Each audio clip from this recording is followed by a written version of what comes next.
পরা অথবা পরিধান করার ইংলিশ হচ্ছে পুট অন। যেমন তোমার জামা কাপড় পরো, পুট অন ইওর ক্লথস। এবং খুলে ফেলার ইংলিশ হচ্ছে টেক অফ। তোমার জুতোগুলো খোলো, টেক অফ ইওর শুজ। চালু করার ইংলিশ হচ্ছে টার্ন অন। টিভি চালু করো, টার্ন অন দ্য টিভি।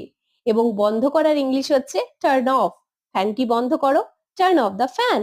কারো দেখাশোনা করার ইংলিশ হচ্ছে লুক আফটার।